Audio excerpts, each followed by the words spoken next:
கோவை அவினாசி சாலை உப்பிலிப்பாளையத்தில் உள்ள ஸ்ரீ தண்டுமாரியம்மன் கோயில் சித்திரை திருவிழாவை ஒட்டி அக்னி சட்டி ஏந்தி பக்தர்கள் ஊர்வலமாக சென்று நேர்த்திக்கடனை செலுத்தினர். கடந்த 16ஆம் தேதி கொடியேற்றத்துடன் கோலாகலமாக தொடங்கிய சித்திரை திருவிழாவில் பல்வேறு வாகனங்களில் அம்மன் வீதி உலா சென்று பக்தர்களுக்கு அருள் பாலித்தார். அதைத் தொடர்ந்து ஸ்ரீ கோணியம்மன் கோயிலில் இருந்து பக்தர்கள் சக்தி கரகம், பால்குடம், அக்னி சட்டி எடுத்தும் அலகு குத்தியும் ஒப்பனக்கார வீதி உள்ளிட்ட பகுதிகள் வழியாக ஸ்ரீ தண்டுமாரியம்மன் கோயிலுக்கு ஊர்வலமாக சென்று நேர்த்தி கடனை செலுத்தினர். சன்னதியில் சித்திரை பௌர்ணமியை ஒட்டி தெப்ப உற்சவம் நடைபெற்றது.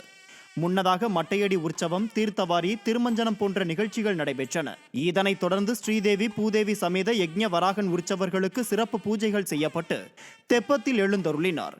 நள்ளிரவில் ஆரம்பித்த தெப்ப உற்சவம் அதிகாலை வரை நடைபெற்றது. இதில் ஆயிரக்கணக்கான பக்தர்கள் கலந்து கொண்டு தீபம் ஏற்றி சாமி தரிசனம் செய்தனர். கோவை அருகே பாலமலை ஸ்ரீ அரங்கநாதர் கோயில் தேர் திருவிழாவில் ஏராளமான பக்தர்கள் கலந்து கொண்டு சாமி தரிசனம் செய்தனர்.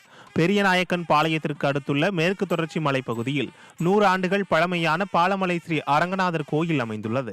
இந்த கோயிலில் சித்திரை தேர் திருவிழா வெகு விமர்சையாக நடைபெற்றது. முதலில் யானை வாகன உற்சவம், சின்ன தேர் உற்சவம் நடைபெற்றது. தொடர்ந்து பெருமாள் தேரில் எழுந்துருளி கோயிலின் மாட வீதிகளில் வலம் வந்தார். இந்த நிகழ்ச்சியில் ஆயிரக்கணக்கான பக்தர்கள் கலந்து கொண்டு கோவிந்தா கோஷத்துடன் தேரை வடம் பிடித்து இழுத்து சாமி தரிசனம் செய்தனர்.